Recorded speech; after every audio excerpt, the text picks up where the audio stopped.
This mind-blowing story about an exhausted girl fed up with the burden of work, as Midori has been given overtime and hasn't slept. 疲れた。今月残業やばすぎでしょ。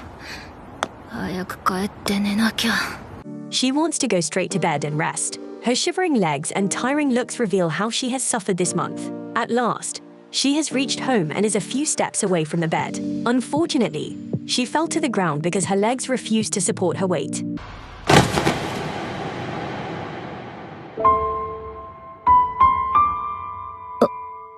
She has realized she is going to die, and it hurts her a lot because her life hasn't given her a chance to say goodbye to her parents. Just then, her soul departs from her body, and tears are shed from her eyes.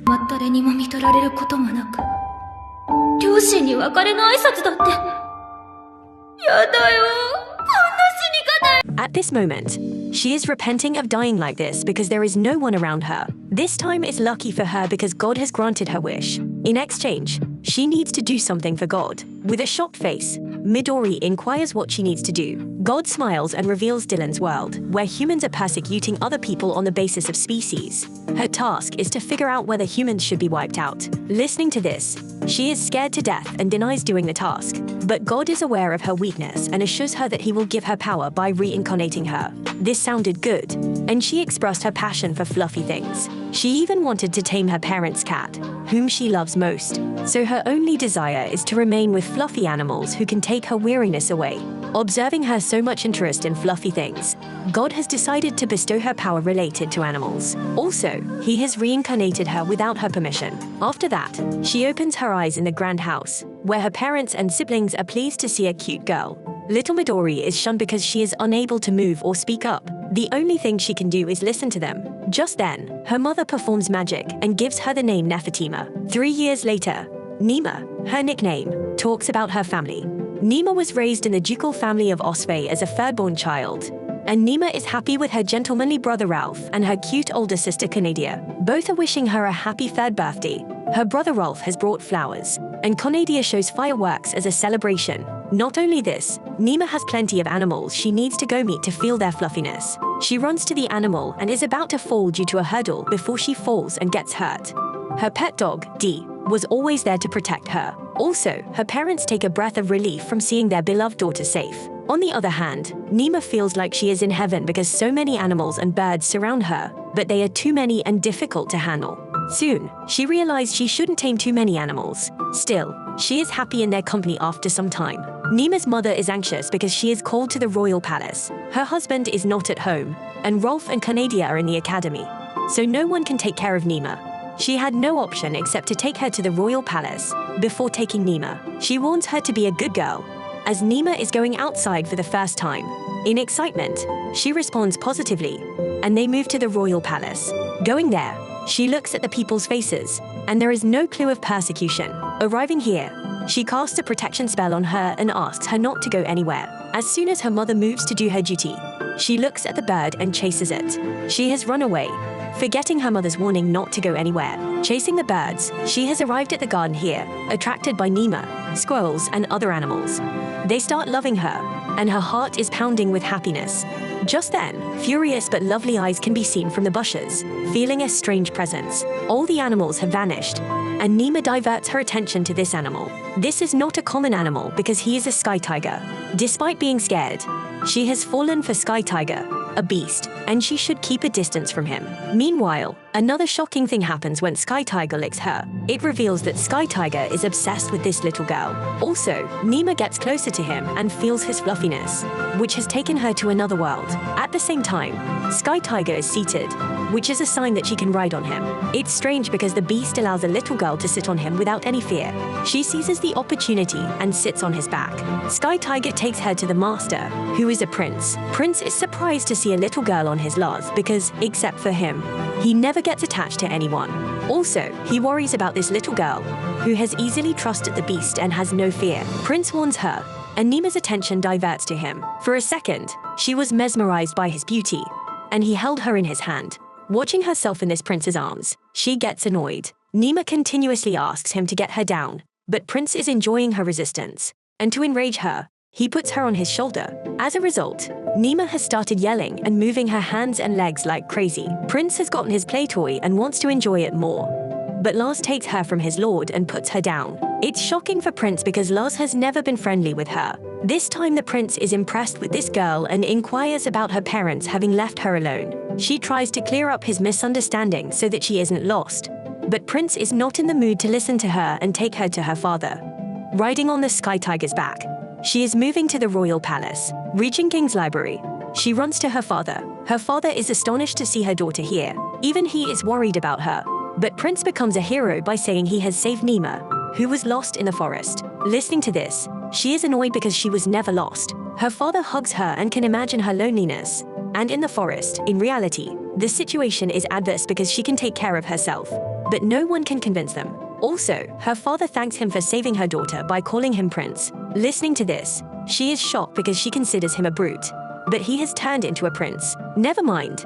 She has decided to call him Brute Prince. Just then, King himself introduces him to this cute girl. And she has also realized that if this brute young man is a prince, he is king. So she has decided to use all her charm to keep the king on her side. She gives her introduction charmingly and wins the heart of the king. Even the king has allowed her to come to the royal palace again. Listening to this, her heart is jumping with happiness. But still, there is a mother whose anger she has to tolerate. Her mother is resentful because she hasn't obeyed her order. To cheer her mood up, Néma mentions the king's approval to come here again. Hearing this, she calms down, and Néma expresses her happiness to meet with Lars again. Her mother advises her to avoid meeting with Lars alone because he is a beast and he can do anything with her. Also, she tells her about Sky Tiger, who gets power from divine power. The energy they use is called elementalism. On the other hand, humans take power from their mana, so she should be careful when Sky Tiger is around her without giving her mother a sign of understanding. She runs to D, and her mother is worried about her because the animals are fond of her, and even Lars loves her company. Later, she is taken to the magnificent academy, where her eldest study takes place. As her father is Duke, she is given special treatment before she creates another trouble. Her mother again warns her to stick with her and asks her to hold her hand. Her parents ask to sit in a special seat to watch the competition. This ground is in front of them, created with the magic of teachers. She is impressed with the competition grounds. The first round is between Ralph and his competitor. His personality makes Néma scared because he can beat her brother. With a confusing face, she is looking at the match. Both have soldiers and magic master wands in their hands. Getting started in the competition, Ralph and his rival start a fight. Luckily, Ralph proves dominant because he has knocked down his rival. Watching this, she's pleased and jumps to her brother. She congratulates him on his success, but soon starts shivering. To calm herself, she needs to go to the restroom. After peeing, she feels lightweight and moves toward her brother. Her brother is not alone. He is with Tristan, who is bragging that he will win. She interrupted their conversation by calling her brother, but Tristan makes fun of him by saying Ralph has an excuse to lose the battle. He can say that he must take care of his sister, so he loses the battle. Listening to this, she gets infuriated and insults him. Tristan is unable to tolerate this and raises his hand to beat her. Before he can, Ralph gets in front of her and doesn't give him a chance to do such an evil thing. Then Prince also arrives, and both boys greet him. Prince reprimanded Tristan for raising his hand to the child, and he asked for forgiveness because Prince himself is taking this side of this girl. Also, Prince assumes Néma is scared of Tristan and is hiding behind her brother, but the truth is the opposite. She is hiding from the prince. Unfortunately, he tells Ralph about this incident of saving her. She again says that she never got lost in the forest. By doing so, she has gained the prince's attention, and he holds her in his hands. Also, Prince has decided to take her as a plaything. She refused to do so, but the prince knows how much she loves the royal palace, so he has given her access to the royal palace whenever she wants. Néma, who is yelling to be a plaything, is now considering this offer. Also, the prince threatens Tristan not to mess with her because she belongs to the prince. Hearing this, he ran away, fearing for the prince. Also, he calms Ralph by saying his father has no objection to Néma because he is fond of her. Also, Néma is agitated about the prince because he is happy listening to the king. Prince also notices and inquires about her behavior with him. How can she tell him that he looks like a brute to her? On the opposite, Prince thinks she wants his attention, so he has started playing with her cheeks, watching his sister in trouble. Ralph asks him to hand her to him because she needs to attend Kanadia's trial. Prince also accompanies her because he doesn't want to leave Néma alone. Now Ralph has no excuse to save his sister by taking her into his hands. He moves to the ground where he has gotten the prince's treatment. But the prince asks them to take him as a student because he is here to watch the competition as a student. Now their attention moves to Kanadia, who is surrounded by a circle. Prince elaborates that this is a magical circle, and she needs to overpower the monster that appears from this circle.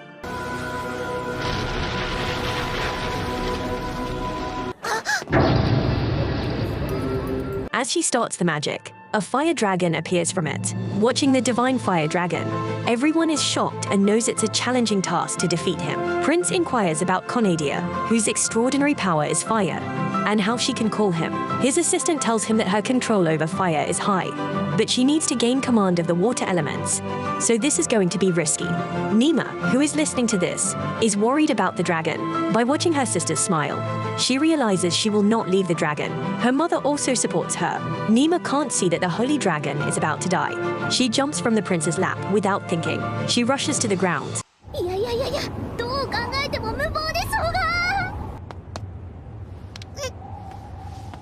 Néma!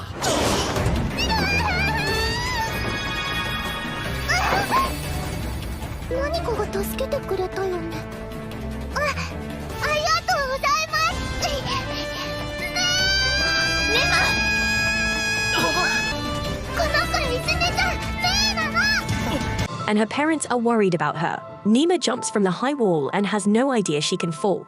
Just then, some magic works, and she reaches the ground without harm. Aside from this, soldiers have gotten ready to tackle the fire dragon, but she rushes to the fire dragon and stands in front of him. Also, she shouts at everyone not to harm him. As the cutest girl, Néma has prohibited the guard from attacking the dragon. They have shunned her.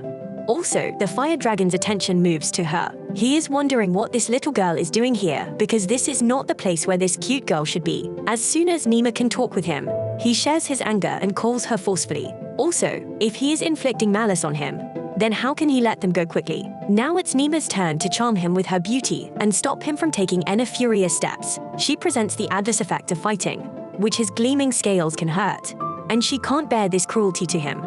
The divine dragon is calmed down. Seeing his wrath is gone, she expresses her wish to pat on his scale. This desire shocks Fire Dragon because she is not terrified. Inspired by her innocence, he bends over to her so that she can touch him.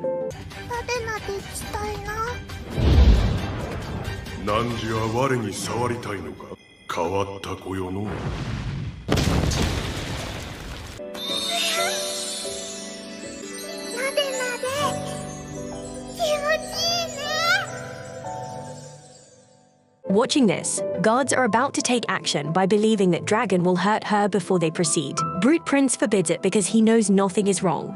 Néma thinks that his body will be hot, contrary to her expectations. He is calm and warm for her. As Fire Dragon falls for her, he makes Néma his master.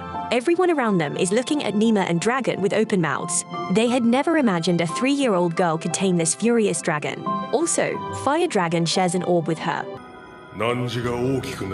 我を必要とするならば、その時は主と認める。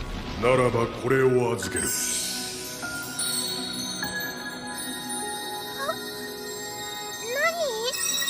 何？オーブだ。汝と我をつなぐもの。肌身離さず持っておれ。Through this, they are mentally connected. In addition, after 3 years, Néma can use the power whenever she desires. Fire Dragon can understand that it would be difficult for Néma to keep the orb with her, so she can change the orb into whatever she wants it to be. After thinking for a while, she turned it into a teddy bear. She is pleased to meet with this elegant dragon, who says farewell to her.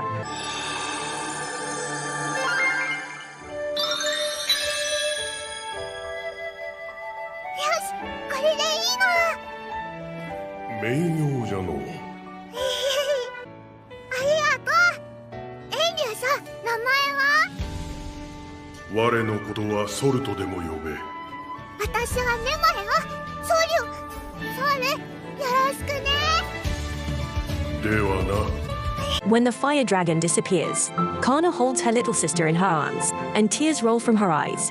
After that, Brute Prince takes part by squeezing her cheeks. She has realized Brute Prince is also worried about her watching the situation. The brave prince orders mages to tackle the situation. In the meantime, he plans to take them to the palace. Later, they are warmly welcomed into the court and given an amazing introduction. Many royal personalities are also there, which makes Néma nervous.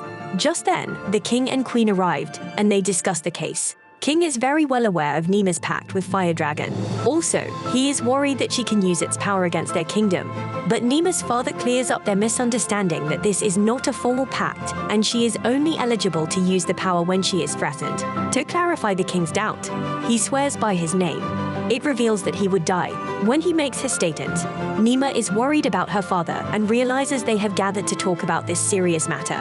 Just then, they discuss this case. Royal Magic Research Center Director Seltzer disclosed that a magic circle is there, and the girl who has performed the magic is correct. She hasn't made any mistakes due to the fire dragon being forcefully called. It reveals that God wished to send him here. Listening to this, Néma yells in her heart. Now God hasn't left her alone in this world. She knows God has done this purposely because he wants her to be familiar with these people, but she isn't interested in knowing about them. The high priest also shares his perception. The divine dragon who appears here is a good omen for this kingdom, and that can be a source to boost their spirits. Néma falls into doubt when she hears it. How can they use so much flowery language to please the king? But she has kept everything aside because her sole purpose is to accompany Fluffy, the animal. When she is thinking about that stuff, Brute Prince notices her expression. She feels irritated by this and looks furiously at him. On the other hand, Prince Brute has realized she is getting bored with that stuff, so he gives Néma a suggestion to play with Lars. Listening to this, her eyes have started to fill with happiness. King has also allowed her to ignore them. She has moved to Lars, who is also pleased by watching. His old friend Néma holds his tail, and Lars takes her to his place. Lars is seated in a luxurious environment. Even a large piece of meat is kept before him. Watching this, she holds a piece of meat and offers it to this sky tiger without wasting a single second. He has eaten the meat. Although her hand gets inside his mouth, he has spared her tiny hands. Her hands become wet, and the people around her are shocked. How can she make him eat without any protective thing to wipe out her hands? The maid gives her a handkerchief, which she takes and says thanks for. Watching her cuteness, Maid has become so pleased and moved from here. Néma ignores it and is about to high-five Lars. Lars also enjoys her company, so how can he avoid her command? Both match their hands, and Néma's heart is jumping with happiness. The royal people surrounding her are shocked because she is linked with Furious and other animals. Later, she lies down with Lars and feels how soft and fluffy his fur is. It's not long before she falls asleep. Even her father loves his daughter, who looks so pretty and is snoozing. Other generals who know Fire Dragon's appearance are doing too well for their land, and her pact with the dragon is also important. So they want to keep a guard on her because someone could hurt her. His father, who can hear everything, is fed up because their selfish conversation could spoil his daughter. Instead, he prefers to leave from here. Other people also want to use Néma for their evil purposes. Even the high priest shares his desire to take Néma under his supervision. He wants to make her holy maiden by educating her, but her father knows what kind of education he will teach her. So Dayland is not going to teach her daughter under his supervision. He knows he can transform his daughter into a puppet he can control according to his evil purposes. Dayland says no to him because he doesn't want to turn her into a doll. His words are insulting to him, and he attacks Dayland and his wife. He shares his doubts about Néma, saying she is not their daughter. Her features aren't similar to those of their siblings. This time, Cerulia decided to answer this accusation to clear up his doubts. She mentions the true name of the vowel, but he again suspects her of being the true name of the vowel. Now she reveals the king's presence there, and if he dares to doubt again, he is messing with the king. Is the king ready to sacrifice with his own hands? If he does this, still, royal people oppose him because they don't want to let her go quickly. They share their opinion in front of the king. Later, Lars wakes up Néma by licking her face. Also, she opens her eyes and looks at her parents. Her parents give her the good news that no one scolds her. Also, the divine beast has given her power, so she shouldn't be frightened. At the same time, King also holds Néma in his hands. He is always obsessed with this pretty girl. The king has also given her permission to come to the palace at a time. Also, it's her wish to go wherever she wants to go, but she needs someone's supervision to go to the dragon's place. Listening to this, her senses have been activated. If the girl has fallen in love with fluffy animals, how can she miss the chance to meet them? After some time, Brute Prince takes Néma to his room. He wants to send Néma to Dragon Heaven and Fields as company. When Fields arrives, Néma is surprised to see him. His personality has amused her, and she greets him. Fields is her guardian, and she can inquire about anything from him. Also, he is responsible for protecting Néma. Just then, Brute Prince orders him to take Néma into the dragon stable. It is a great shock for him because the prince is sending her to a dangerous place like the dragon stable by moving with guards. She is ashamed of herself. Why does she need that protection? However, she proceeds because she can do anything for her fluffy animals. On the way, she meets Dan, the Knight of Dragons. His clothes are ordinary because he has to take care of dragons. He is not compelled to do this job. He is also fond of dragons. Fields look at his appearance. Fields criticizes him because he has yet to wear a royal dress like him. Fields and Dan are both friends at the academy level. That's the reason they are always ready to mess with each other to sort out this matter. Néma turns their attention to her by pulling on their clothes. Now they have realized what they have done to her. So Dan holds her hand and asks her to be cautious because there can be more dragons than she imagines. Some dragons, whom he calls Lindblom, are flying in the air, and the dragons who don't have wings are called Lindrax. These dragons live in the deserts and lake areas. The area depends on the dragon. Whichever suits them most, they live there too. So they prefer to live here because it has become their home. Just then, she tries to suppress the desire for a head pad on the dragon's head, but she knows Dan is not going to allow her. When she can't control her desire, then red beams appear in her body. These gleams have attracted the dragon, and they are rushing to them. It happens rarely, so Dan and others become vigilant in dealing with the situation. Dan takes the girl away, but the leader dragon stops them from proceeding. Néma ignores Dan and steps forward toward Gizzle. It shocked her because she even knew his name. This dragon says yes to her, and she jumps to pat his head. Also, she has gotten permission from Dan to go with Gizzle. Dan, who is stunned enough, can't deny he has given her approval. Gizzle has bent over so that she can sit on him without wasting a single second. She rides on the dragon. It takes her to the sky, and it's the happiest day of her life. Leaving Dan and other forces in bewilderment behind, she has gone. But sensing her Gizzle for 3 years, Néma is human, but he can get the fragrance of the fire dragon from it. Yet he knows she hasn't made a pact with her. Néma knows about it. She shares with him about the fire dragon, who has communicated with her a few times. Néma has the fire dragon's orb, so this is a plus point through which she can communicate with the dragon. As Néma has a fire dragon orb, another dragon will welcome her as a maiden dragon. He has taken her to a flowery land, where the little dragon warmly welcomes her. She even makes a flower band for the dragon, but he prefers to eat them here. Also, it looks delicious to him. She starts to chase him to teach him a lesson. On the other hand, other baby dragons think they are playing, so they join her. Later, she is swimming in the water and messes with her dragon by throwing water at him. As a result, another dragon starts playing with her, but Dan and Fields are discussing her. Dan knows about Gizzle's nature. He is the leader of the dragons. Also, he doesn't prefer to talk with anyone, but he has allowed Néma to be on his back, which is weird. Dan, who doesn't know about the Fire Dragon Pact, worries about her. But when Fields clears his doubts, his mouth widens. How could she be so daring at this young age? The orb that she has is extraordinary. It reveals this little girl is not an ordinary one. Not only this, she returns with Lars and another dragon.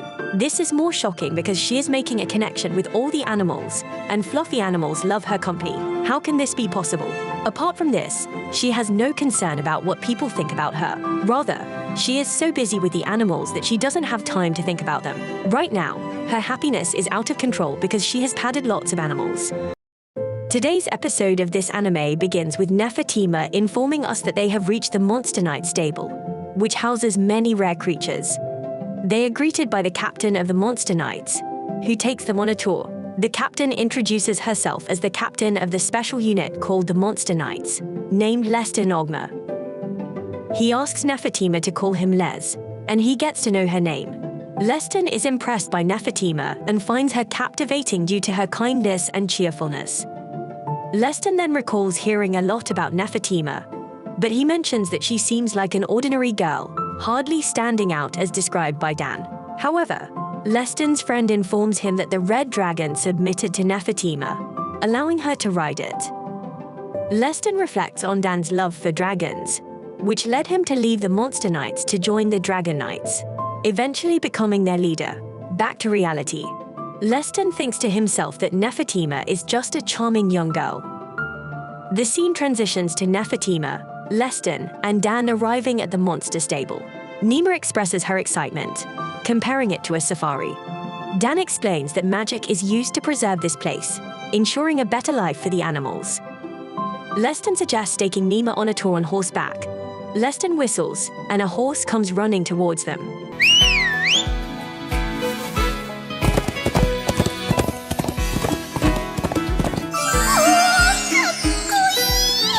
毛並みサラサラ、たくましいのにしなやか。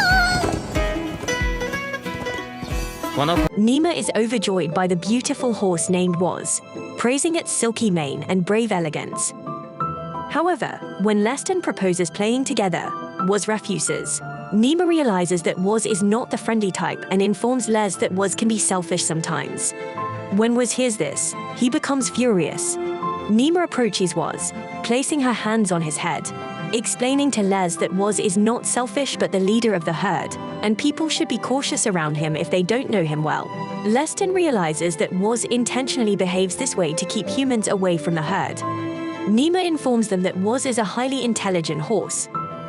Leston approaches Was and apologizes, expressing that he had not realized this before. The atmosphere becomes joyful, and everyone is happy. We then see Dan and Nefertima riding a beautiful white horse named Hugh, known for its gentle nature and following wherever you go, making it suitable for beginners. Nefertima, talking to herself, expresses her wish that this horse resembles the one the princess rides in fairy tales, hoping it would be perfect for her brother. Les, Dan, and Néma take a tour around the stable on their horses. Néma is thrilled with the ride, and as they continue, they encounter a giant wild boar searching for insects underground. Suddenly, the boar's piglets appear and head towards Néma and her friends. Néma panics, but Les informs her that the piglets just want to play and that they target her due to their love for games. He explains that every year, Monster Knights faces injuries from these piglets, causing Néma to become very scared. The horses run away from the piglets, but suddenly the horse stops and snorts.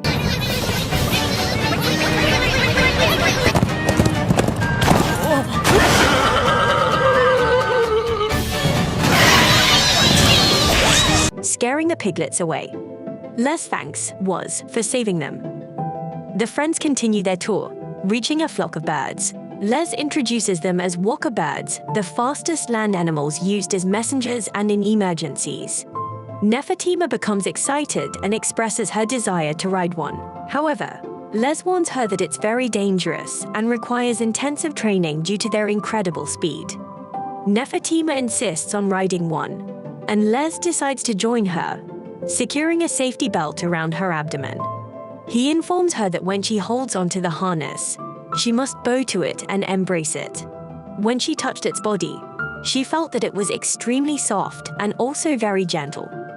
The Leviathan informs her that if she grips it too tightly, it will stop, so she must be cautious. Nefertima is very excited, wondering how fast this bird is, as it seems incredibly swift. Leston, talking to himself, notes that this girl seems to be fearless. The Leviathan takes off with incredible speed.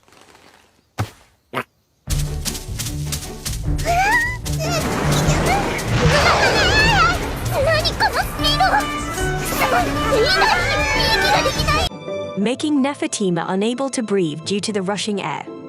Leston apologizes, realizing he forgot to cast the spell that closes off the air, allowing them to travel safely.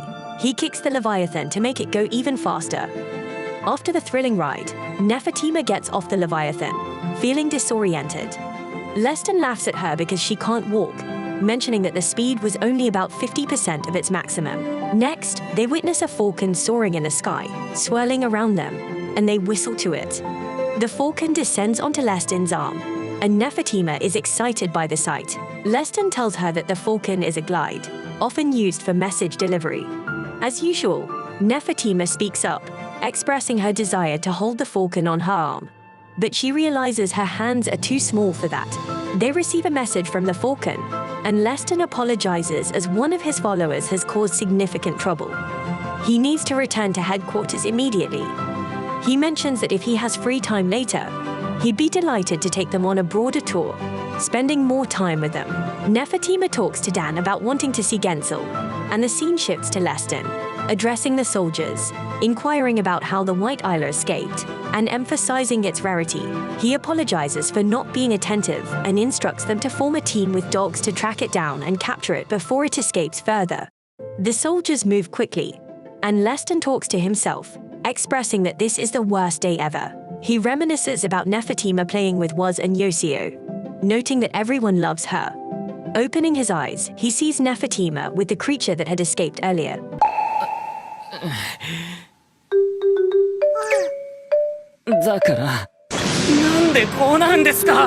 And Leston is amazed. Nefertima explains that she was trying to return from visiting Gensel when she found the lost creature and brought it back.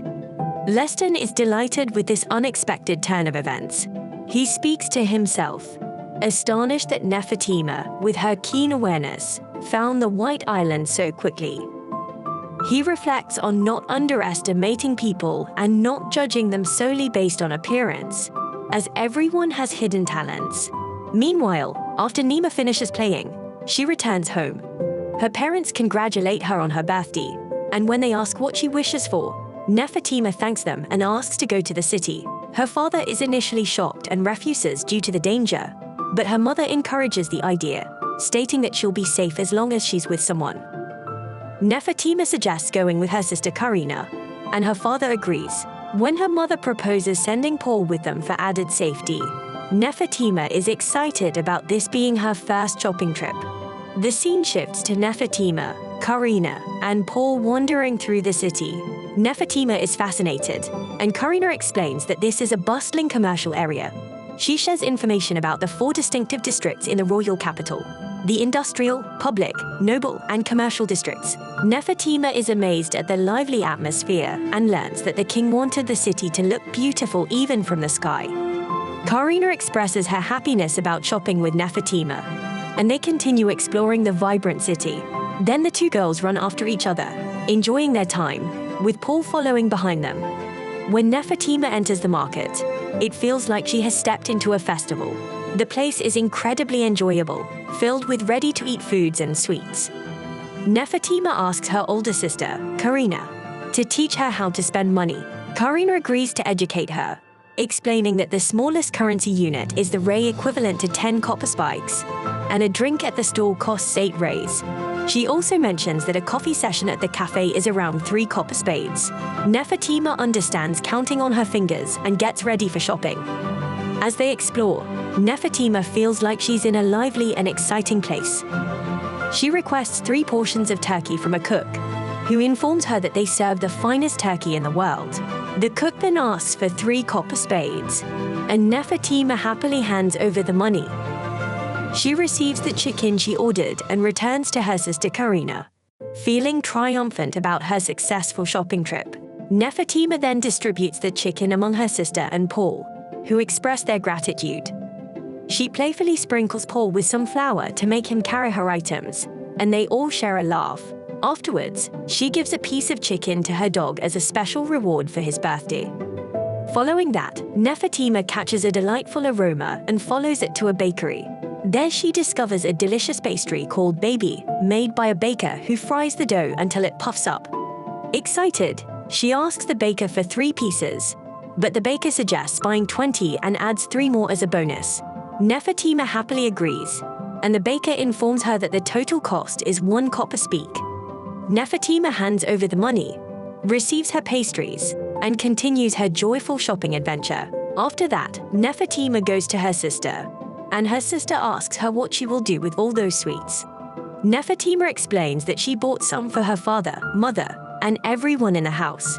Her sister Karina embraces her because she is a very sweet little girl. Then they all go to a tavern. Karina asks Nefertima to enter and sit for a while. When they enter, Karina meets 3 of her friends. One of them greets Karina and expresses surprise at meeting her. Here, Karina explains that she was shopping with her sister. The girl looks at Nefertima and comments that it must be challenging to have a sister who is a failure and lacks any magical abilities, not resembling her father at all and having scary black eyes. Guy responds, questioning what she means by that. Karina defends her sister, saying that no one appreciates the beauty of her little sister, especially noble people. Insulting someone you meet for the first time is not fitting for the manners of a noble lady.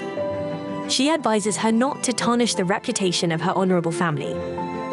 They decide to leave and see Néma and her sister, Karina suggests that Nefertima must be exhausted and needs to rest. Néma replies that she slept in the carriage, so she's fine. In her thoughts, Néma reflects on the encounter with the annoying girls at the cafe and how her sister was wonderful. Néma enters her room and is surprised to find her family and friends gathered to celebrate her birthday. Her father reveals that they kept it a secret to surprise her. Néma is overwhelmed with joy, thanking them for the surprise. They proceed to have a meal and celebrate. Princess Ali calls her and gives her a gift from both the princess and the king. Néma opens the gift, finding a necklace with a powerful magical stone inside. The king mentions that she needs a specific enchantment to use it. Then a boy arrives and asks them what is happening. He gives Néma a bracelet, saying, "Unlike my parents' gift, this will protect you. Always remember to wear it." Another girl appears, saying, "I bought you clothes, a hat, and shoes that have been modified for you to wear when you grow up." Everyone in the place gives her gifts. San, the small bird, gives her a young hawk named Rain Falcon, claiming it to be the smartest and strongest born in the season. Néma asks if she can take care of it, and San responds that she will raise it in the house because Néma showed great interest in Galai's hawks that day. Galai's hawks are still too big for her, so take care of Rain Falcon instead. Néma expresses her gratitude for all the gifts, saying it was the best birthday present. The scene then shifts to the night, when Néma says it was a very enjoyable day with many people celebrating her birthday. She looks at the bird and says, "I'll name you Nox, and from now on we'll be friends," with her bird friend. She calls him, and he lands on her arm. Then we see Dan, who tells Néma that birds of a feather flock together and tells Leston that he knew Néma was training the bird Nox, but I didn't expect her to progress this far. 驚かされますね。まあ仲良しだもんね。Néma always surprises them. Leston suggests that they make Nox fly farther tomorrow. Néma agrees, but the sadness on her face is evident. Dan asks Néma what's wrong, and she revealed that she might not be able to come as often now as she needs to focus on studying. 来れなくなるかも。お勉強が始まるの。 The scene transitions to Néma in her room, where Mojas enters and informs her that he has brought the teacher, who will instruct her from now on. The teacher introduces herself as Annalie Dessa. Néma is impressed by her elegance. 家庭教師を連れてまいりました。こちらこそよろしくお願いします。ネフェルティマ様 Considering her attire and hair, which resemble a complete artistic masterpiece, Mojas leaves to prepare some tea, and Annalie informs Néma that they must first work on improving her way of speaking. Annalie knows from the head servant, Mojas, that Néma addresses her parents as Mama and Papa. Néma shakes her head, and Annalie hits her, expressing disappointment that Néma didn't react more appropriately. We see Mojas entering the room again, saying that they seem to be getting along well. Annalie expresses confidence that they will become close friends, and Néma talks to herself, asserting that this teacher is undoubtedly her enemy. Annalie then proceeds to strike Néma multiple times. こいつ敵だ。悪いですよ。笑顔を崩さない。今日はここまでです。 Stating that she has a bad attitude and advising her to always maintain composure. After the lesson, Annalie asks Néma what she will say at the end of the lesson. Next time, Néma responds with a simple present. Annalie acknowledges that Néma is learning the basics but mentions that there is still much to teach. She reveals that she taught Ralph Opshe and Kanadia Opshe, both talented students, and she intends to transform Néma into a proper lady like them. And then the scene shifts to Néma sitting on her bed with her bird Nox next to her. She appears tired and expresses frustration, stating that the teacher is very annoying. She finds it impossible to believe that Annalie treated Ralph and Kanadia in the same way. Convinced that Annalie is mocking her, Néma is confident that her father will take care of the situation. After she informs him, she decides not to let Annalie win. In the morning, we see Néma with the teacher, and Annalie scolds her for being late again. Néma smiles, thanking Annalie for her guidance and promising to be more careful in the future. Néma then speaks to herself, warning not to underestimate the fake smiles and flattery she learned in her past. Annalie continues the lesson, focusing on history. At night, Néma leaves dinner, and her father is concerned about her unusual behavior. Noticing that she didn't eat well, Néma's mother suggests calling a doctor to examine her if she doesn't feel well. Never time afraid of doctors reassures her mother that she is fine and there's no need for a doctor. However, her mother insists on calling the doctor as a precaution. Néma panics, and her mother tells her to stay put while she goes to the doctor. When alone, Néma, the mother, follows her and advises her to tell the doctor if something is wrong. Néma makes a protest, saying she's fine, but her mother insists as a precaution. Néma screams and runs away, expressing her fear of doctors. However, her brother, Ralph, uses his magic to hold her in place. Néma gets angry at the Ralph for using magic in such a way. Finding it unjust, the Ralph asks her to think of something to tell their mother. Néma looks ahead and sees her mother approaching. She tells her mother that everything is fine, but only in her mind. She believes that if her mother catches her, she won't let her leave until she reveals the truth about Annalie. Suddenly, then Ralph releases his hold on her, and Néma gets very angry at him for what he did. She doesn't think it's fair to use magic in such a situation. Ralph asks her to think about something to tell their mother about Annalie, and Néma reluctantly agrees, realizing she can't handle their problems on her own. Then her mother spoke, stating that Néma should have consulted them since she couldn't handle her problems alone. The girl responded that if she told her mother anything about the teacher, she would be permanently expelled. Her mother affirmed that she would indeed do so, and then asked if Néma had a strategy to defeat Annalie. She explained that Annalie is known as a perfect lady, and Néma won't outshine her in politeness. If she challenges her, it must be on Annalie's terms, or she won't stand a chance. Her mother advised her to learn everything she can from Annalie, as she needs to understand her opponent first. Néma realizes that her mother wants her to make Annalie confess to her misdeeds. Néma then informed her brother, Ralph, about her mother's plan. Ralph used his magic to heal Néma's body, making her feel lighter. He assured her that if she ever felt terror again, she should let him know so he could help her with his magic. He wanted her to bloom into a beautiful lady, and Néma was overjoyed, thanking him for his assistance. The mother at that moment emphasized that this matter would remain a secret between the three of them. She asked Néma to do her best, and the young girl was elated. A year later, Néma grew a little older, surprising her father with her beauty and elegance. He couldn't believe another year had passed and that Néma had become even more stylish. Néma credited it all to the guidance of her teacher, Annalie, who thanked her. Annalie, proud of her, expected nothing less from a well-mannered girl from the Opshe family, closely related to the royal family. In Néma's thoughts, Annalie possessed a stunning appearance, but her actions did not evoke the feelings of a true lady. There was something strange about her that Néma couldn't understand. Later, Néma visited Paul and asked him about Annalie. He handed her some papers, explaining that when they considered hiring her as a teacher, they investigated her but found nothing worrisome. However, some of her relatives were devoted believers in a troublesome church. Néma was shocked when she recalled the troublesome monks from that church. She found the church very annoying, continuously talking about things that shouldn't exist. Now she understands the strange feeling that comes with it. Then comes the time for Néma's lessons, where the teacher talks to her about the kingdom of Gashi. It is surrounded by several countries, each with a different climate. Néma mentions that she heard about the city of Ikokoko in the southwest suffering from drought, impacting crops, and causing food shortages. The neighboring countries sought help from the church, and ultimately their kingdom, along with 2 other states, decided to provide assistance. The teacher then inquires about the Church of Creation, questioning why they don't help in such matters. Néma, aware of Ikoko's severe situation, believes they should help. Upon hearing this, the teacher becomes visibly tense and reveals that Ikoko has committed many wrongs, and the church refuses to assist them because they are wicked. Néma question asks how the teacher can be certain that the drought is a punishment from the heavens. The teacher explains that their priests informed them of this, but Néma disagrees, stating that all creatures are creations of the same God, and there's no meaning in punishing them. The teacher counters by describing Ikoko as a savage state harboring monstrous individuals, and nobody knows what they might do next.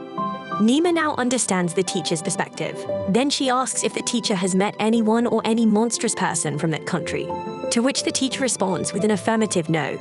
Though it is truly terrifying, Néma reflects on getting close to them. Néma thought to herself that the condescending arrogance stemming from blind adherence to beliefs was beyond her imagination. She then spoke to Annalie, expressing her disbelief that someone like her could be so audacious as to be biased against her. Néma told Annalie that this wasn't teaching. It was just violence driven by her anger at Néma's insult. She didn't want to become a despicable person who despises, though she has never met Néma. Asked if Anneli was trying to imply that this perspective is the right one for a noble lady as the Duke Osfi's daughter. Anneli advised her to bow her head in response. Néma disagreed, stating that the purpose of the conversation was to deepen their understanding of each other. Anneli left in frustration, and Néma rejoiced, considering it a victory.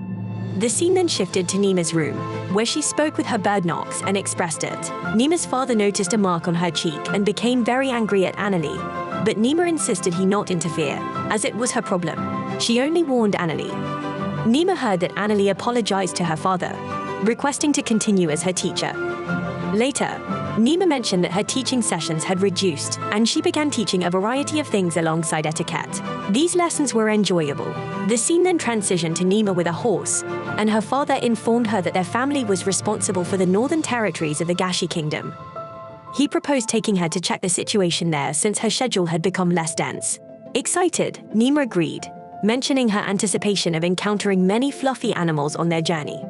They used to spell for long-distance travel, and upon arrival, Arnauz welcomed them, expressing his pleasure at their visit from a distant place. Néma then introduced herself, and Arnauz assured her they had prepared a carriage for them. Overjoyed, Néma opened the door and was surprised to see snow, something she had never witnessed in this world before.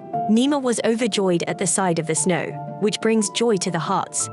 Suddenly she froze as snow covered her completely. Her father helped her with a magical spell, warming her body so that she no longer felt the cold. He then told her that she couldn't escape like that, as the weather here was different from the capital. She needed to wear proper, heavy clothes suitable for the cold.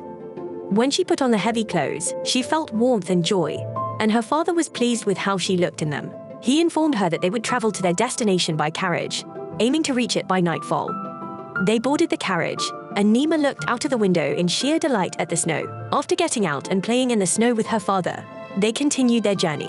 Her father explained that the northern territories consisted of mountain ranges, and although the weather was cold, it didn't hinder trade. The mounts provided them with wood, and dairy farms thrived in the plains as they approached the capital.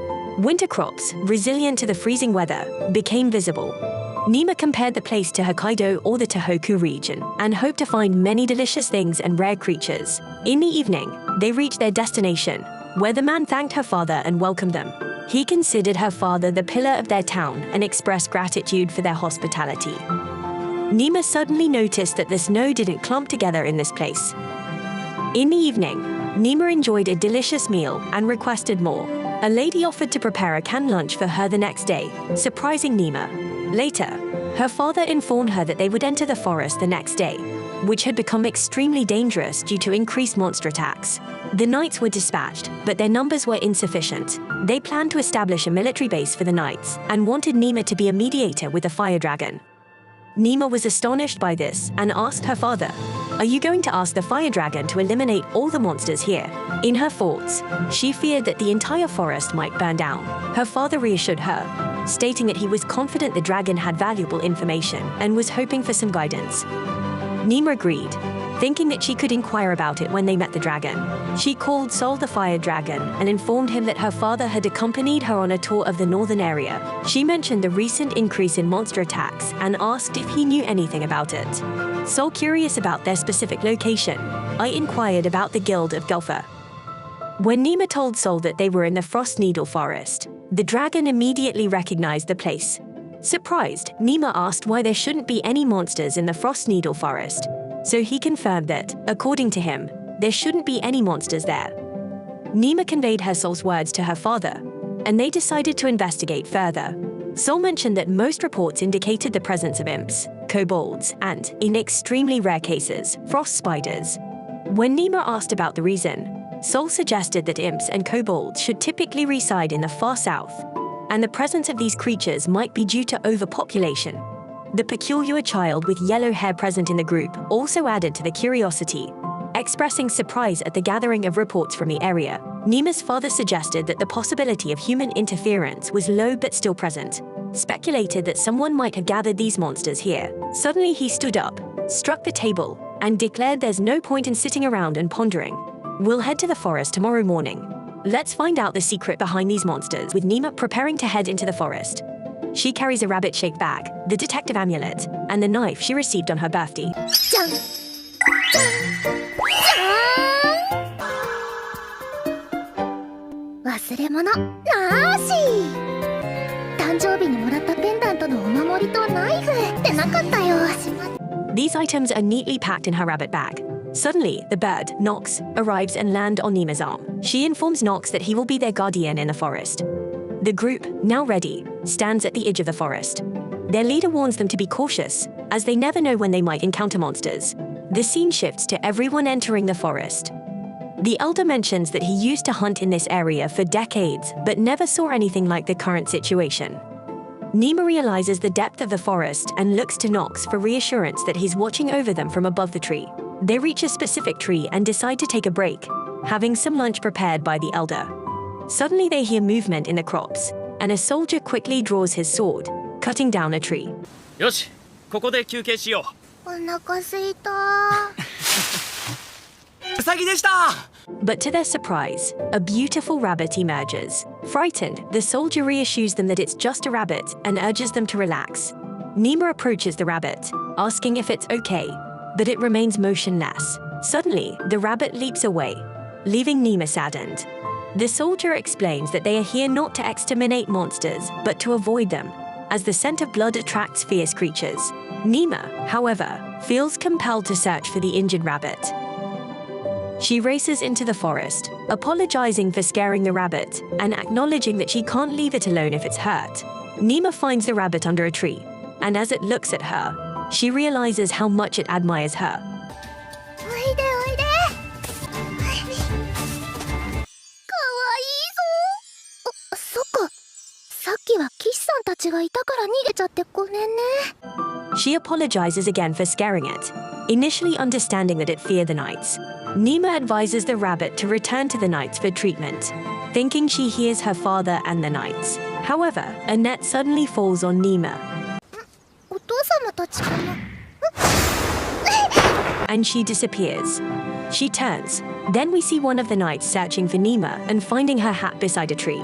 The scene shifts back to Néma, who, upon opening her eyes, finds herself surrounded by numerous red-eyed IMS.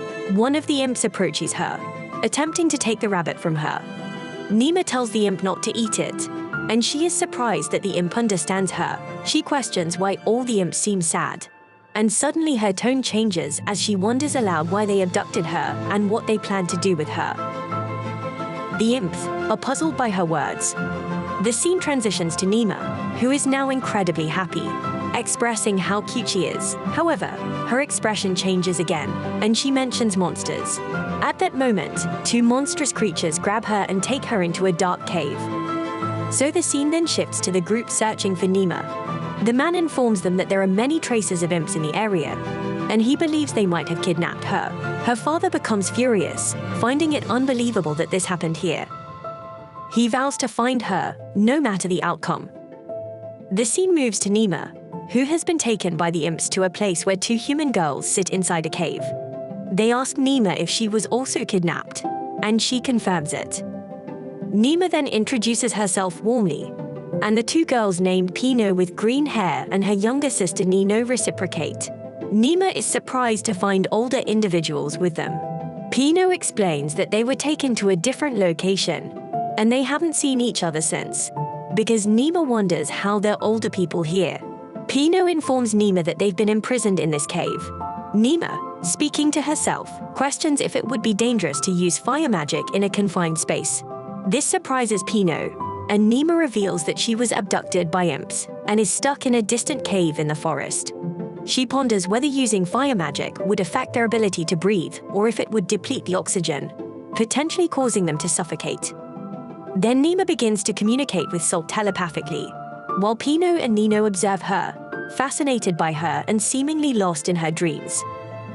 In those moments, Sol informs Néma that she can breathe if he directs the wind, but he cannot directly attack the imps. Whenever Néma starts doing strange things, prompting Nino to ask what's wrong. Néma, are you out of your mind? Néma apologizes for her actions and tells herself to wait until her father comes to rescue them. They hear the growling of their empty stomachs, but find no food in the barren cave. Nino's stomach growls loudly, and Pino laughs, while Néma gives Nino, a small dog, to take care of. Pino laughs and asks if Néma will go alone, warning her of the danger. Néma assures them she'll be fine and promises to return quickly. As she sneaks behind the wall, she unexpectedly encounters the imp. Both are startled, and Néma apologizes for startling him. She asks if there's any edible food in the cave. The imp, understanding her gestures, offers her fruit.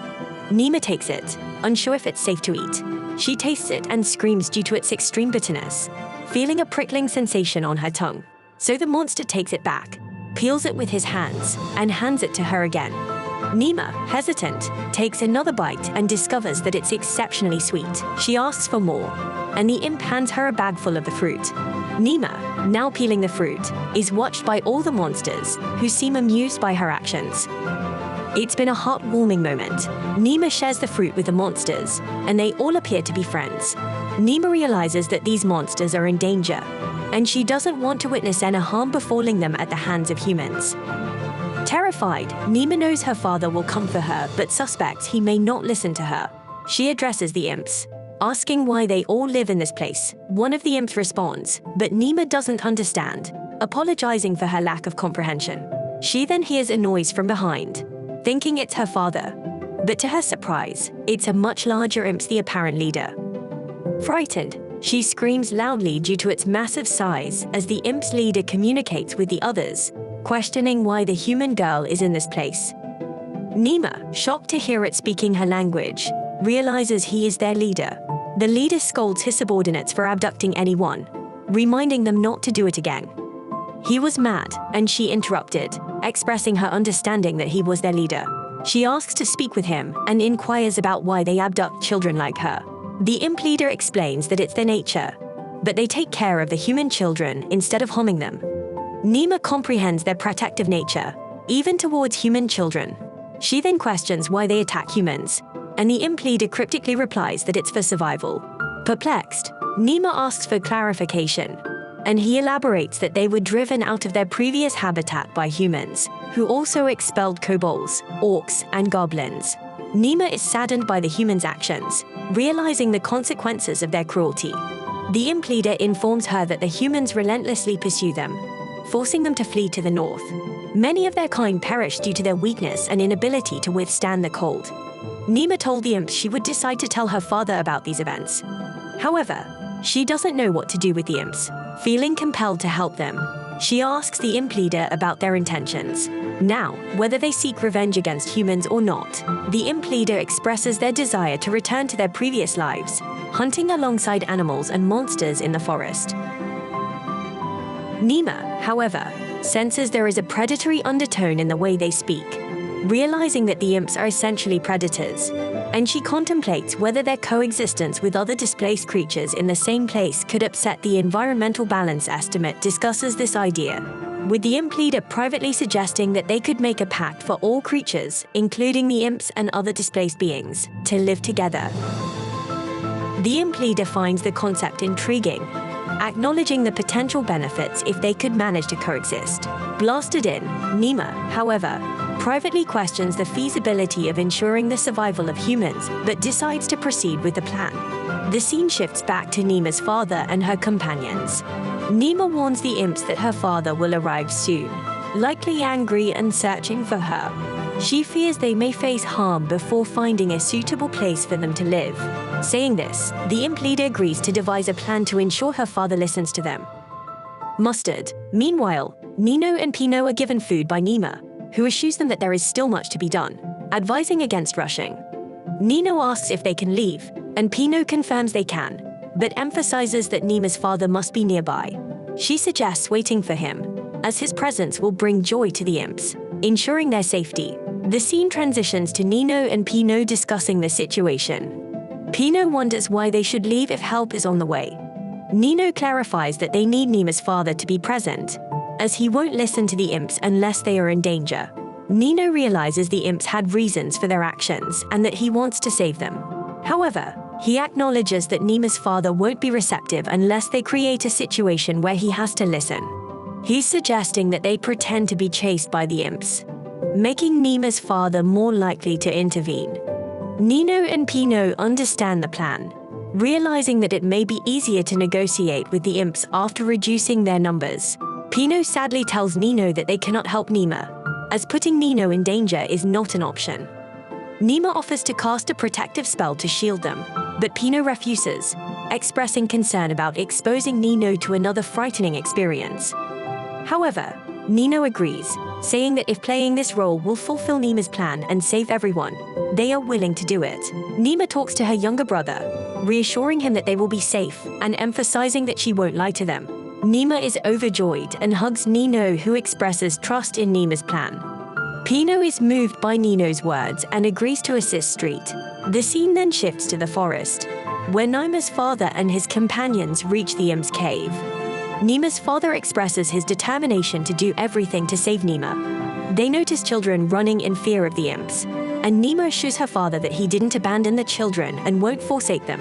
Néma could clearly hear the voices of the two girls. Through the magic of soul, the girls continued running in front of the monsters, with one of them caught by someone among the people. At that moment, the remaining soldiers raised their swords against the monsters. All of this was part of the plan devised by Néma. She then commanded the soldiers to return to their lair, and she was overjoyed that everything was going according to plan. Néma was confident that the monsters would not attack if they believed there were others inside. Confronted by a large and wicked monster, she was sure they would opt for dialogue. Suddenly, the father of Néma, along with his soldiers, stood before the monsters. The leader of the monsters emerged, surprising the two soldiers with its enormous size. Suddenly, the monster spoke, telling the humans to leave if they wanted the children back. Néma's father appeared and said it was rare to encounter a talking monster. Suddenly, the monster expressed anger and declared that they would return Néma in the face of this anger. Néma was shocked to see her father in such a state. She didn't expect all of this to happen. Her father then unleashed a fire spell on the African monster, but it had no effect as Néma had protected it with a protective enchantment. As her father realized she was present and had used magic to shield the monster, he instructed her to leave immediately, addressing her as Néma. She was greatly surprised and apologized, admitting that her secret had been exposed. Her father, unsure but wanting to avoid conflict, asked her to come closer and reassured her that he wouldn't be angry or use magic if Néma came out. She apologized to her father, who was astonished, and he told her to hurry and come closer to ease his heart. And when he reassured them that he had embraced his daughter and she approached him, he signaled to his followers to kill the monster, the imps. Indeed, the three soldiers quickly fired 3 shots to eliminate it. However, Néma commanded Sol to protect the imps. Hastily, she intervened and stood in front of the imps monster, telling them that she would not allow them to kill them. Her father was surprised by this, especially considering that she harbored imps, which were harmful creatures. Néma informed him that the imps had been exploited by humans, driven away, and left with no choice but to come here. She pleaded with her father to listen to her and believe her. Eventually, her father agreed not to harm them if she insisted, and she felt relieved. Néma then checked on Pino and Nino, and they reassured her that they were unharmed. Suddenly, Néma's flying creature Nox appeared in the sky with tension and extreme fear, indicating imminent danger. Néma looked around and noticed some monsters emerging with glowing eyes, recalling her father's warnings about reports of both imps and kobolds. And she asked them all for some light, and instantly he illuminated a large flame. The monsters gathered together for protection. Suddenly, the gigantic monster appeared, revealing itself to be the frost spider. They realized that it was an imminent threat. In a thrilling episode after Nefertima was kidnapped by the demon army, they showed unexpected compassion towards her and other humans, intending to care for them rather than harm them. Later, Nefertima's father and his group arrive at the cave of the demon army. Nefertima explains the misunderstanding and says that they didn't harm her. Suddenly, they notice a massive creature approaching from afar, the frost spider. Everyone is surprised by its presence in that location. Nefertima senses that the spider is extremely hungry and is about to devour them all. In those moments, the king of Golem approaches the spider, and Nefertima is terrified. However, her father advises her not to intervene, as it is his personal battle. The Golem King engages in a fierce battle with the frost spider, The fight is intense, with the spider cutting down a tree to crush the Golem King, but he skillfully avoids it. The spider then covers him in ice, turning him green, but the Golem King withstands it with his arm. He leaps onto the spider's back, surprising everyone with his strength. After a powerful punch, he seemingly defeats the spider, and blood splatters everywhere. Then the Golem King catches his breath. The spider, surprisingly, is not dead. It rises again, jumping onto the Golem King and shocking everyone. In a moment of suspense, it appears that the Golem King might have succumbed to the enormous weight. However, after a few 10 seconds, he lifts the massive spider as if lifting weights and hurls it away. Taking another deep breath, the Golem King thanks Nefertima for her concern. She notices something strange about the female spider. It seems to be extreme distress. Using her ability to understand animal languages, Nefertima hears the spider seeking help to protect her child. Néma then sees the little spider walking, realizing that the mother was afraid for her offspring and wanted to protect them. The mother spider dies, and Nefertima sheds tears, approaching the grieving baby spider to comfort it. Her father comes over, telling her that survival is for the strongest, saying, "Stay strong, Nefertima. This is the cycle of life, and it is God's will. Each has their appointed time to live and die, and there is nothing we can do but accept," her father says. He embraces her, and Nefertima expresses her wish to save the spider but can't. She cries, surprising her father and others. She tells her father that she wants to become stronger to ensure all living beings live happily in their respective habitats. Now her goal is not just about herself but to help others, like the spider. Her father reassures her and commends her compassion. Suddenly, a bright yellow light emerges from the firefly, transforming it into a human. Néma is astonished, and her father explains that it's an evolution. Her firefly, confused, asks what happened. Néma, equally puzzled, tells him she doesn't know. She informs him that she can always rely on Sol. Sol explains that the firefly has evolved, and the dragon reveals that in the hierarchy of demons, the firefly is at the highest rank and can't evolve further. Néma notes that he somewhat resembles humans, and Sol reveals that those who live in this place have humanoid bodies and horns. He requests to see her, promising to visit tomorrow. Néma relays the message to her father, who becomes extremely agitated, instructing them to give the firefly some clothes. The firefly puts on the clothes, and Néma hugs him, thanking him for saving them. Néma's father is emotional, asking her to stay away as it's bedtime for young girls. The insect approaches Néma, asking if she wants to sleep with her or return to her mother in the forest. A bug comes close to Néma, questioning if Néma wants to sleep with her or go back to her mother. The insect climbs onto Néma's shoulder, and she joyfully names it Gracha. Suddenly, a bright light emanates from the bug, displaying a strange symbol. Néma is astonished, and the next morning she washes her face. The firefly instructs his followers to carry the spider, warning them of its venomous fangs. Approaching Néma, the firefly assures her that if the humans follow their plan, they will be a hindrance to him. Then Nino and Pino arrive, and Néma welcomes them. She tries to fix the boy's hair, and they all laugh. Feeling hungry, Nino and Pino go to eat, while a soldier informs Néma that the little rabbit is recovering well, bringing her immense joy as it is a healing charm that succeeded excellently. Her father approaches her and tells her that she is very intelligent, understanding the responsibility that comes with raising a pet. He suggests that the rabbit should stay where it belongs.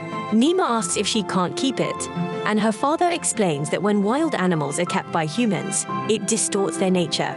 They lose their caution and become unable to protect themselves, resembling ripples on water. Tristan tells her if she takes the rabbit with her, it will create a small ripple in the world, interacting with other ripples, either consuming or being consumed. This will impact the world as every phenomenon shapes the world, no matter how small or large. All these ripples affect the world in one way or another, and someday they will come back negatively. Therefore, the fewer ripples in the world, the more it looks crazy. When there are no ripples, it means the world is at peace. Néma thinks to herself that she is content with just petting and enjoying the soft furs of animals, but she will leave them now to avoid any problems. Indeed, she leaves the small rabbit to go on its way, apologizing for the harm they caused. She assures him that she will come back another day to play with him. She wants to go home to play with Nox and Dee, who are waiting for her there. Later, Nefertima talks to her father about the baby spider. When he sees it, he is shocked because it is not just an animal, it is a monster. Moreover, The fact that it is black means it is unique. The transformed firefly, now resembling a human, asks if she knows the difference between an animal and a monster.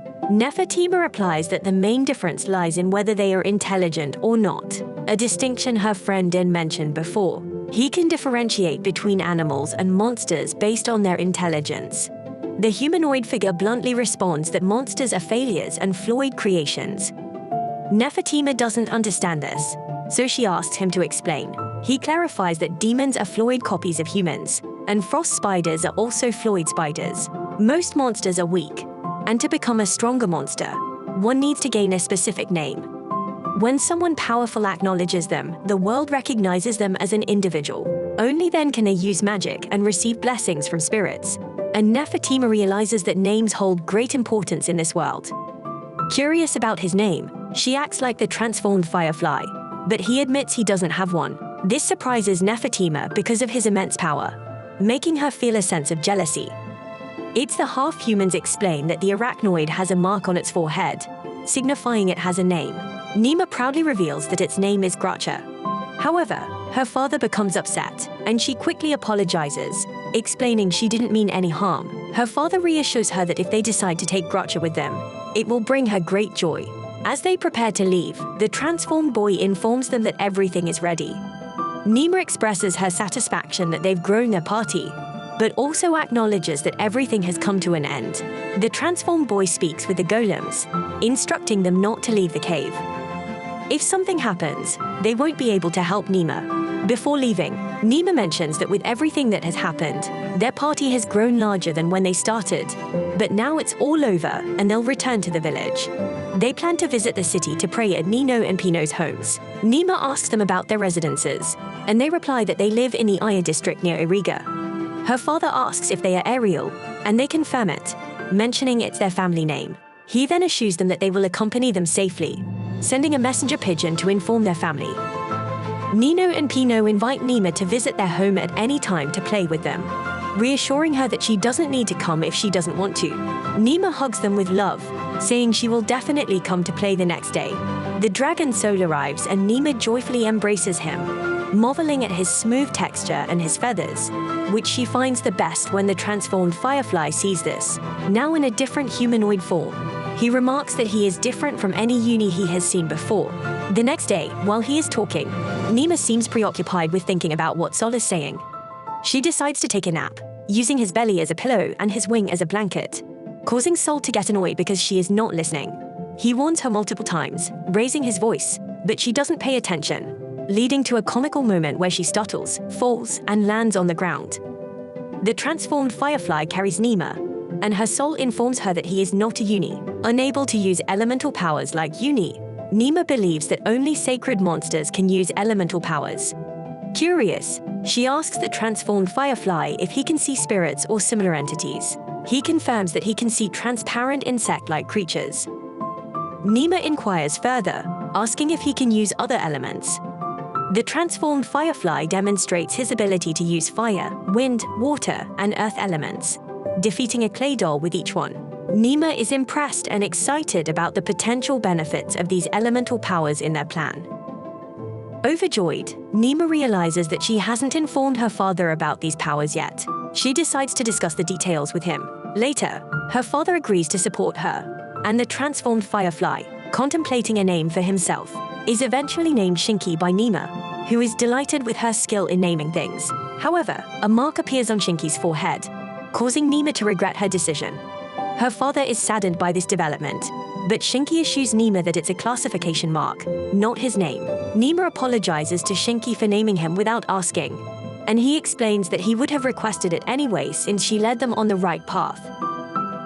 Shinki mentions that the demons under his command will now pledge loyalty to Néma. Her father approves, and Shinki speaks, stating that the demons will serve Néma and pledge their allegiance to her. Néma is reassured, feeling proud and happy that she managed to tame and include Shinki. Néma apologizes to Shinki for giving him a name without consulting him, and he tells her that he would have asked for one anyway since she guided them correctly. Shinki then bows to her, declaring his loyalty, and Néma is pleased with the outcome. Our episode this week starts with Nefertima asking her father about the coexistence of humans and monsters.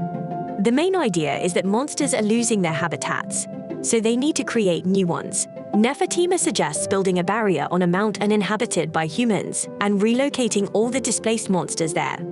If the number of monsters exceeds the capacity, they could transform the area into a training ground for adventurers.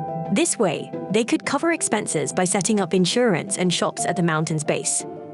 Adventurers and monsters would then observe each other, informing Nefertima's father that this plan exposes humans to the danger of monster attacks. Master Nefertima argues that this is part of the struggle for survival, suggesting she could explain this to the adventurers. Her father considers the plan naive but agrees to think about it.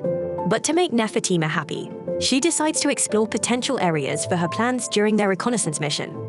Later, Nefertima's father informs her they will head to their next reconnaissance destination and asks Skink to join them, as his elemental powers could be useful. Shinki agrees, but fears leaving the nest for too long. Nefertima thinks to herself that they can't maintain the barrier indefinitely. Shinki then suggests using spirits to protect the nest, and asks Nefertima to give the strongest spirit a name so it can protect them alongside them. Nefertima becomes very excited and asks why he called her my lady. Shinki explains that she's the leader of their group since she gave him a name. Nefertima finds Shinki's address embarrassing and asks him to treat her as an equal, so he agrees to call her a nasty from now on. The scene then transitions to Nefertima, Shinki, and the troll outside the tunnel. Nefertima asks her friend Shinki if the troll is a girl. The troll responds affirmatively, surprising Nefertima. Shinki explains that the troll is his right arm and will evolve. After a few more hunting trips, Nefertima approaches the troll and tells her she'll choose a nice name for her. When Nefertima asks the troll what name she'd like, the troll consults the flowers, and Nefertima decides to name her Suzuko. The symbol then appears on Suzuko's face, making Nefertima very happy. Suddenly, another troll emerges from the tunnel, and Shinki explains that this sprite also wants a name. It's true. Nefertima asks why, and Shinki reveals that this troll destroyed his entire previous group and wants to become stronger to protect his current group. But he's weak and lacks hope until he gets a name to hunt giant boars by himself before their return. Promising to give him a name if he succeeds, she decides to think of a fitting name for him and chooses Toki, meaning warrior ghoul. When she tells him his name, Toki becomes very happy, and the symbol appears on his face. The scene then shifts to Shinki, who is carrying Nefertima as they walk.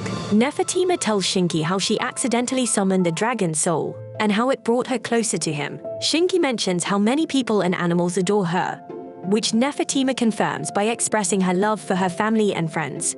Shinki reveals he had an older brother who died in a confrontation with humans, which deeply affects Nefertima. She places her hands on Shinki, telling him he's part of her beloved circle of friends, to which Shinki thanks her.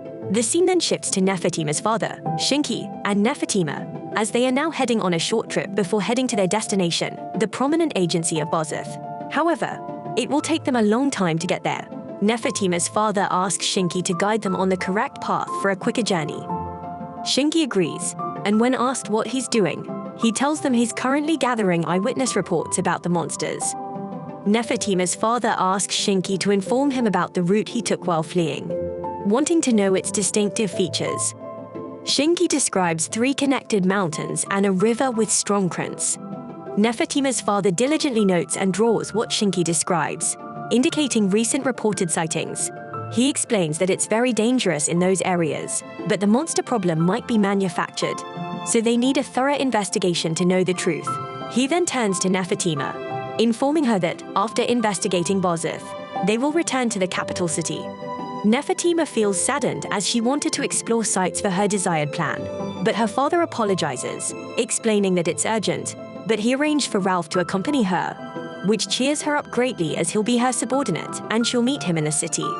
Looking out the window, he notices that Cass is on the horizon, and in less than 5 minutes, they finally arrive at the city.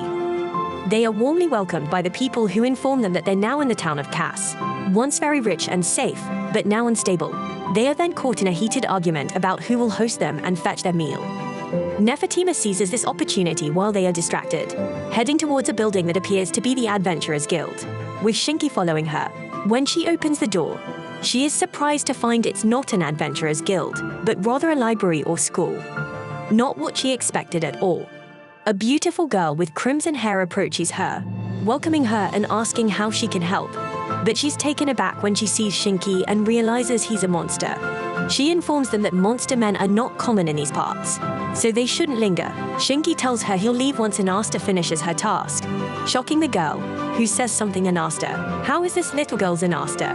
At that moment, Nefertima intervened, changing the subject as she wanted to see what the guild hall looked like. The receptionist informs her that their guild hall is in the royal capital, very far from her residence, so she can't go there. The receptionist then introduces herself as Aria Bell, but Nefertima can call her Bell for short. Nefertima introduces herself, and Shinki is now happy to be in this place. Then Bell takes them on that tour and begins to explain. These are our reception cabins, where we assign various tasks to adventurers to ensure that no one overhears the details.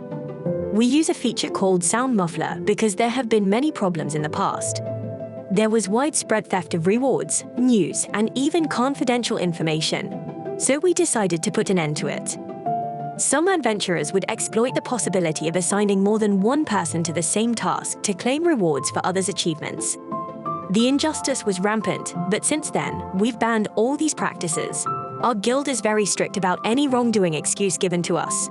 But before she could finish, a person rises from his seat, clearly angry, and says, "Will the guild suffice with silence and ignore this blatant injustice?" Nefertima is surprised by his words. He continues to receive triple the usual reward just for eliminating a small group of trolls. Nefertima is even more astonished and says, "What about the sound muffling technology? Is it not true?" As that girl said, this all seems very frightening. She then calls out to Belle, asking her what they're talking about. Belle informs her that the boy's name is Hilrun DeWitt, one of the heads of this town. He's very skilled at his job, but doesn't get along with the governor, and apparently he's from the royal palace. Belle is even more astonished and says he's from the royal palace.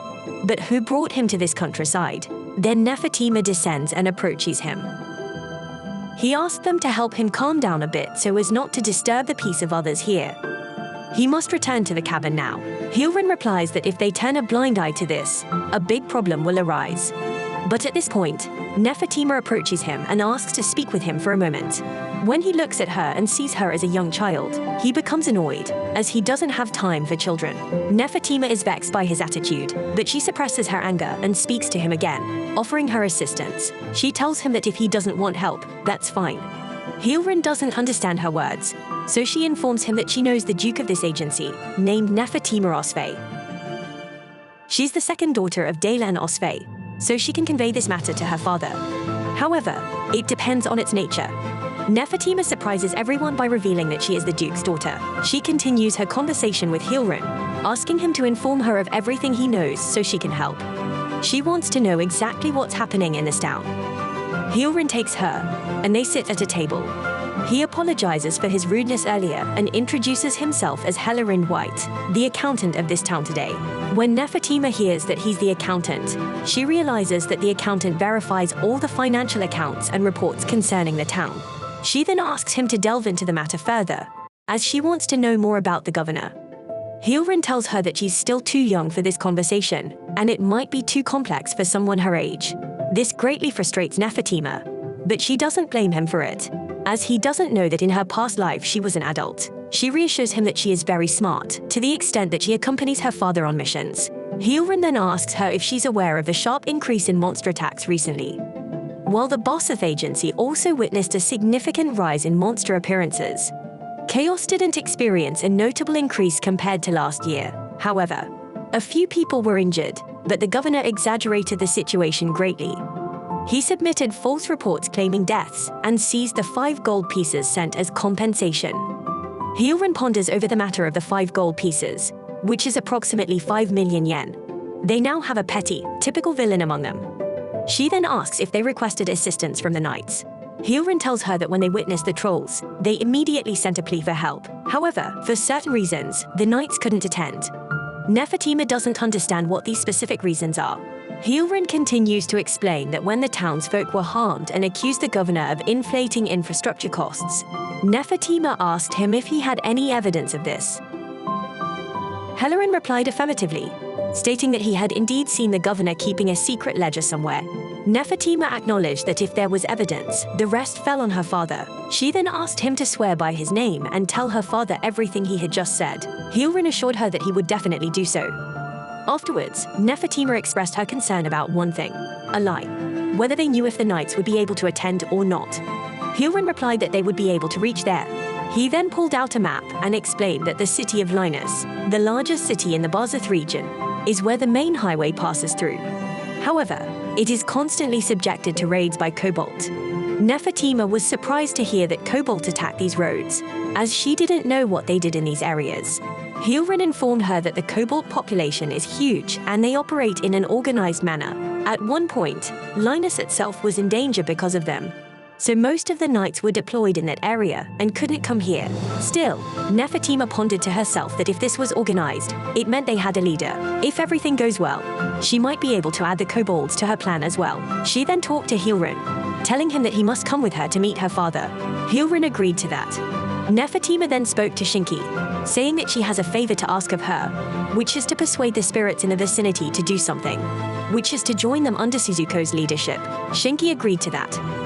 Later, Nefertima called for her companion, Birdnox, and played with it for a while. Then she gave it the message and asked it to deliver it to her father. A bird took the message and hurried on its way. Nefertima called after it and asked it to ensure that her father came to the governor's mansion. Belle was astonished and asked her if she was going to the governor's mansion. If she was, he could take her there. Stirred, Nefertima thanked Belle and told her that this wasn't part of her job. She could go there by herself. But Belle informed her that, as a member of this town, she wants to help them in some way. Nefertima agreed to that, relying on her from now on. Since time passed and night fell, we have seen Nefertima walking around the city with Belle. Nefertima asked her friend about how long the governor had been in office. Her friend replied that she believed he had been in office since he succeeded his predecessor 15 years ago. Nefertima then asked her about the duration of his embezzlement. Nefertima wondered since when he had been embezzling, to which Halloran informed her that it had been approximately 5 years. This surprised Belle because the accountant knew about it. Even though he had only come to the town 3 years ago, the accountant then revealed that he had actually examined the previous records and discovered that the governor hadn't been doing his job properly.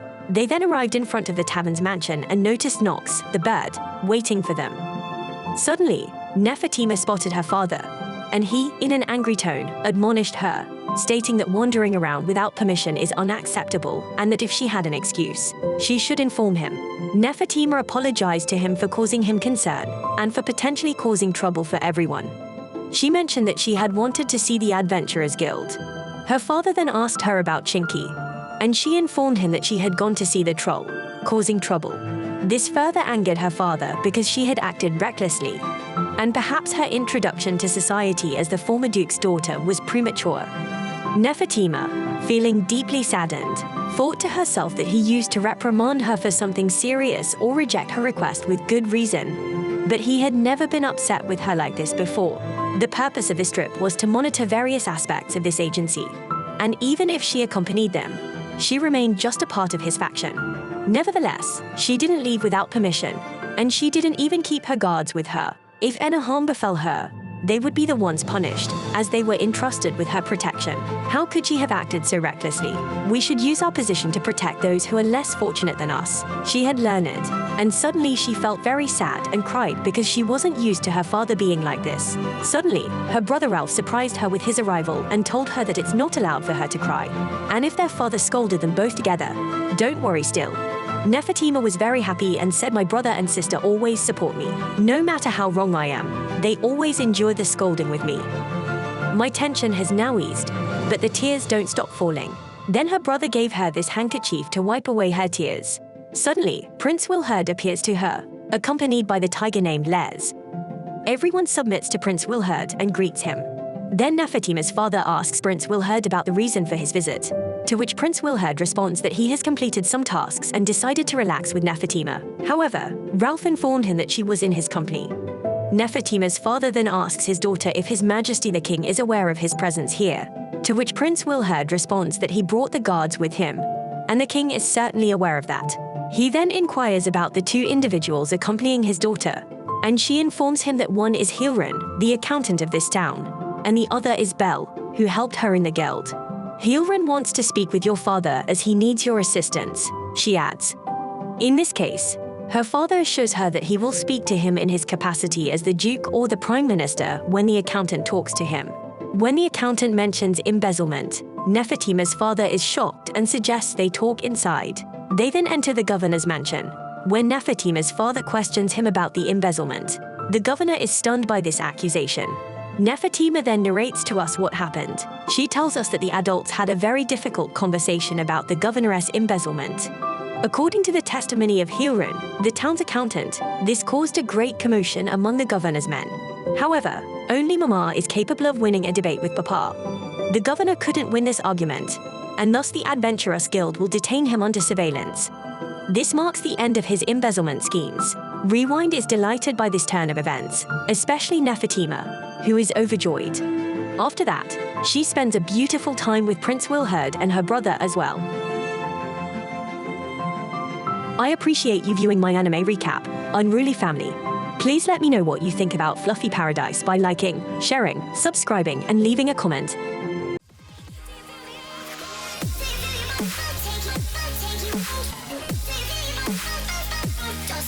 Take